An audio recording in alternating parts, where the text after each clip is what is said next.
I ate this lemon and meringue choux at Andrea Moldovan's and I liked it very much, so I said I'd make a version myself to show you and you'll like it just as much. Hi, I'm Robert and from today's recipe you'll get 10-20 choux depending on the size you choose to make them. Let's get to work and we'll start with the pate choux, for which I put in a small saucepan 100 grams of water, 100 grams of milk, 100 grams of butter, a bit of salt, 2 grams of salt and 10 grams of sugar, and we'll heat them so the butter melts and they start to boil. We want to reach the first boil. What you need to be careful about here is that the liquids don't start boiling before the butter has melted. So start heating on low flame, make sure the butter has completely melted, and then you can raise the heat and get to the first boil. At the first boil, we take the pot off the heat and add the entire quantity of flour and mix very well to homogenize. 133 grams of flour, which, as I said, we need to mix very energetically to homogenize this whole mixture. We return the saucepan to the heat and stir the dough without touching the bottom of the pot with a spatula until a thin film of dough forms across the entire bottom of the saucepan. Or, if you want, you can measure the temperature of the dough with a thermometer and it should reach around 73-75 degrees. The film method is a bit easier. We transfer the dough into a bowl of a stand mixer and with the paddle attachment, on the lowest speed, we mix gently so it cools down. We don't want to aerate the dough, just mix it while it cools. After the dough has cooled to around 40 degrees Celsius, we'll slowly add about 200 grams of egg. Maybe a bit more or a bit less, depending on the quality of the eggs, the flour, the humidity in the room, and so on. But I'll show you at the end the texture we want the dough to reach. In our case, since we're making one portion of dough, we'll add about one egg at a time. I beat the eggs a bit with a whisk, so they're homogenized, and again, on the lowest speed I'll mix while adding the eggs. The texture we want to reach is for the dough to be nice and glossy, and when I lift the paddle from the dough it should flow down slowly from the paddle and form this little beard, as I call it, this V. If when you lift the paddle the dough breaks too quickly, it means you need to add more egg, and if it flows down too quickly from the paddle, it means you added too much egg, in which case you can't really fix it. So it's better to stop earlier and check than to add too much. Now I like to freeze the choux and I usually pipe them into silicone half-sphere molds. There are different sizes depending on what I want to do, but if you want to use the dough unfrozen, you still need to let it rest, so to speak.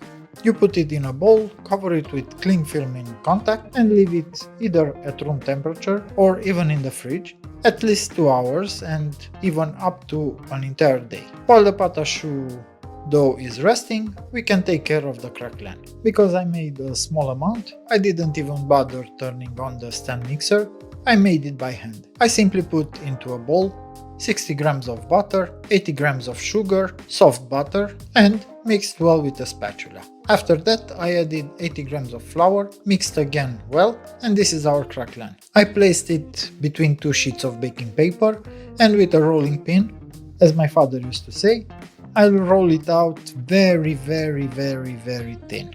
It needs to be about 2 mm thick or maybe even less than 2 mm. Don't start making the craquelin thick, because the idea people have is that it should be thick to cover the choux well, but it will just look terrible. Make it very thin because it covers the choux very well. Here you can of course use brown sugar and the craquelin will come out darker, or you can add Judd food coloring, whichever color you want, and you'll get colored craquelin and choux.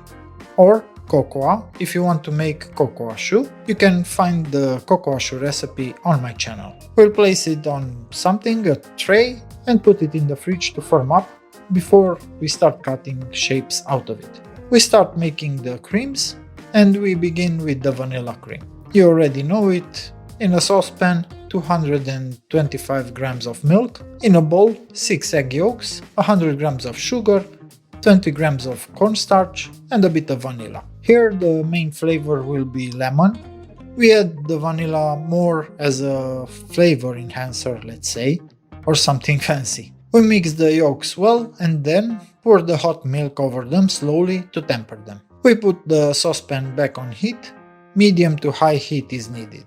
Stir continuously. The whisk must touch the bottom of the pot so the cream doesn't stick, and it will need to boil and thicken quite a lot. After it starts boiling, keep it on heat another 30 seconds, stirring continuously. We add at the end 200 grams of butter, preferably cold and preferably not all at once, because it's a very large quantity of butter and it tends to split if you don't mix fast enough. So add it in 2-3 stages, mix to homogenize, then add the next amount. There's no rush. The second cream is a lemon curd, for which I put in a larger bowl 1 egg yolk and 1 egg and beat them with a whisk, and in a saucepan I heat it to boiling point, 90 grams of sugar and 115 grams of lemon juice. In the lab and here as well I use frozen lemon juice, which I buy frozen because it's easier for me than to buy lemons and squeeze them, but this isn't really important. And now over the lightly beaten eggs I pour the hot lemon juice and mix with a whisk to temper them. Temper them because you didn't hear that when I hit the bowl. We place the bowl over a double boiler and switch back to a spatula because the whisk introduces too much air into the cream, and I like this curd, to be creamy and not have air bubbles because that's how I like it to look. You can also scrape better the sides of the bowl with a silicone spatula. Stir continuously, scrape the sides of the bowl,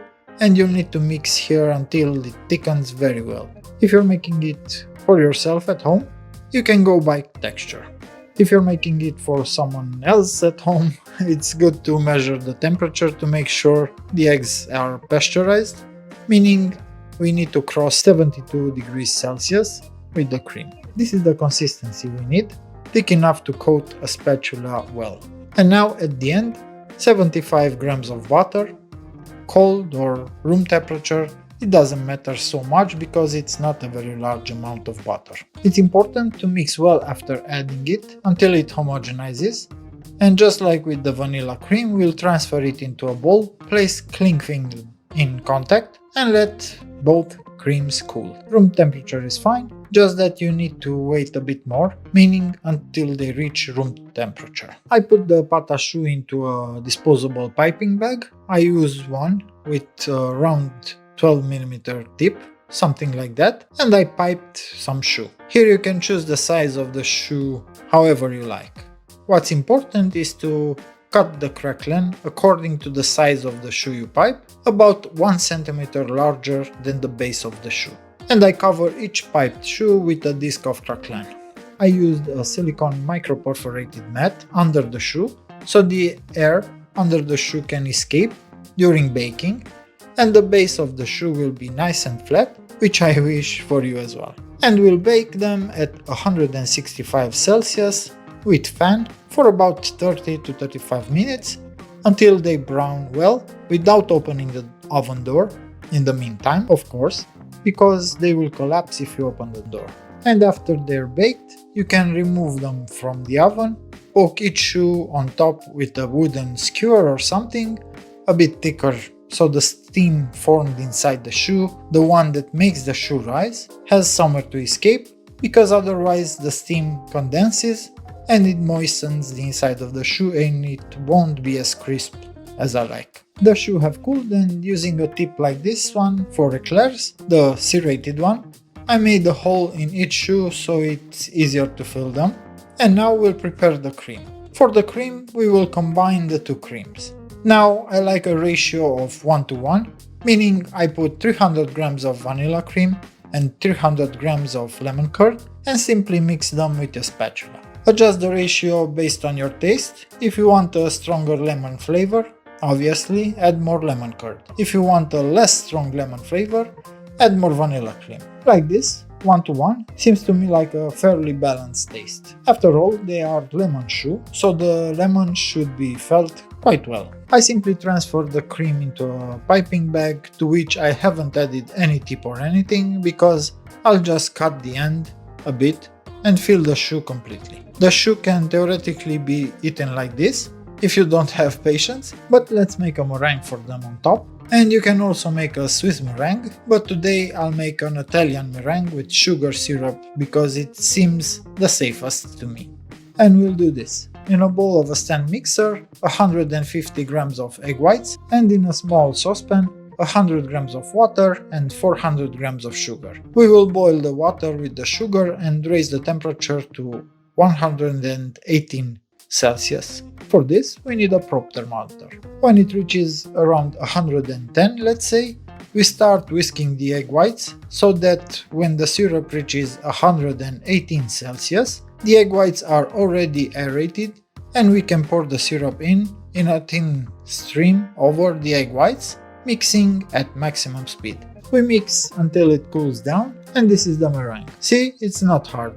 You can do it, and thermometers aren't as expensive as they used to be. When the meringue has whipped and cooled a bit, not completely, we simply take a choux, dip it well in the meringue, and lift it out with a pick. If the pick isn't good, dip it again and lift again, don't be afraid. Then, with a torch, we lightly scorch the meringue, being careful not to burn our fingers. And this is our choux. And we do the same with all of them. This is how the choux turned out, and that's it. Enjoy! As usual, I'm waiting for your pictures on Instagram, if you make them, so I can see how they turned out. For more recipes like this, don't forget to give a like, subscribe to my channel, and I'm waiting for you on Instagram with lots of useful tips.